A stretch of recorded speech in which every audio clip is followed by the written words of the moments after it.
మన కంటికి కనిపించేవన్నీ కూడా మంచి కాదు, అలాగే చెడు అనిపించినవి కూడా చెడు కాదు. మన ఆరోగ్యాన్ని కాపాడడంలో మన గట్ మైక్రోబయామ్ ఏ విధంగా అయితే సహాయపడుతుందో అదే విధంగా మట్టిలో ఉండేటటువంటి మైక్రోబయామ్ కూడా మన ఆరోగ్యాన్ని మెరుగుపరచడంలో ఎంతగానో సహాయపడుతూ ఉంటుంది. అదే ఎలా అనేది ఒకసారి చూద్దాం. మట్టిలో ఉండే సూక్ష్మజీవులకు మన శరీరంలో ఉండే సూక్ష్మజీవులకు ఒక లింక్ ఉందన్న విషయాన్ని మనం గ్రహించాల్సిన అవసరం ఉంది.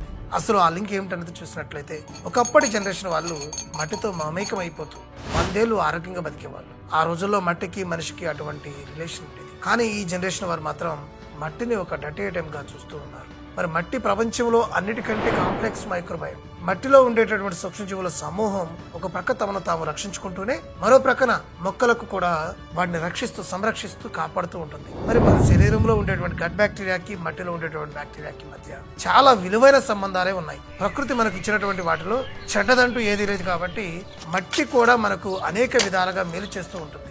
పిల్లలను ప్రతిరోజు కొంతసేపు మట్టిలో ఆడనించినట్లయితే అది వారి ఆరోగ్యానికి మానసిక ఉల్లాసానికి చాలా ప్రయోజనకరంగా ఉంటుంది. పిల్లలు మట్టిలో ఆడుతూ ఉన్నప్పుడు వారు మట్టిలో ఉండేటువంటి రకరకాల సూక్ష్మజీవులకు ఎక్స్పోజ్ అయ్యే అవకాశం ఉంటుంది. వారి శ్వాస ద్వారా నోటి ద్వారా కూడా ఈ సూక్ష్మ క్రిములు అనేవి పిల్లల శరీరంలోకి ప్రవేశించే అవకాశం ఉంటుంది. దీని వల్ల కలిగేటువంటి మొట్టమొదటి ప్రయోజనం ఏమిటంటే వారి బాడీ చెడు సూక్ష్మజీవులను తట్టుకొని ఇమ్యూనిటీని డెవలప్ చేసుకునే అవకాశం ఉంటుంది. అలాగే వాళ్ళ గట్లో ఉండేటువంటి బ్యాక్టీరియా కూడా బలపడుతూ ఉంటుంది అనమాట. ఈ ప్రపంచంలో ఎంత మంది జనాభా ఉన్నా ఒక్కొక్కరి వేలు ముద్ర ఒక్కో విధంగా ఉంటుంది.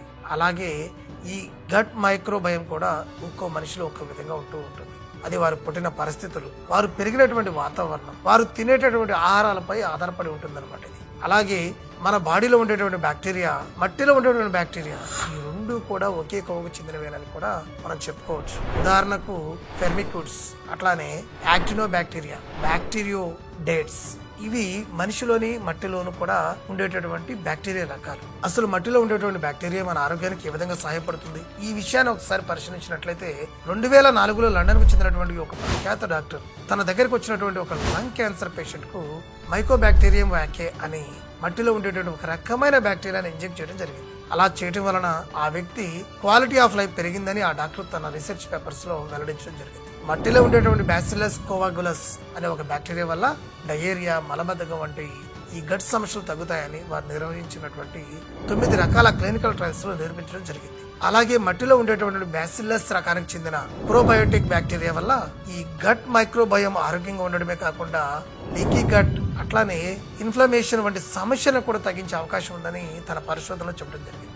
చివరగా నేను చెప్పొచ్చేది ఒకటే, మనం మట్టిలో నడవడం వల్ల కానీ అట్లానే మట్టితో కాసేపు ఆడుకోవడం వల్ల కానీ మన గట్ బ్యాక్టీరియా వైవిధ్యం పెరిగే అవకాశం అయితే ఉంటుంది. దీన్ని బట్టే మన గట్ ఆరోగ్యం ఆధారపడి ఉంటుందని మనం చెప్పుకోవచ్చు. మట్టిని బెస్ట్ ప్రోబయోటిక్ సప్లిమెంట్ అని చెప్పవచ్చు. ఈ విషయాన్ని దృష్టిలో ఉంచుకొని మట్టికి తగినంత ప్రాధాన్యత ఇస్తూ ఉండాలి. రోజుకు కనీసం 1/2 గంట సేపు మట్టి మీద నడిచే ప్రయత్నం చేస్తూ ఉండాలి. మన ఆరోగ్యానికి ఏది మంచిది ఏది చెడ్డది అన్న విషయంపై పూర్తి అవగాహన కలిగి ఉందాం. మన ఆరోగ్యాన్ని కాపాడుకుందాం. Thank you.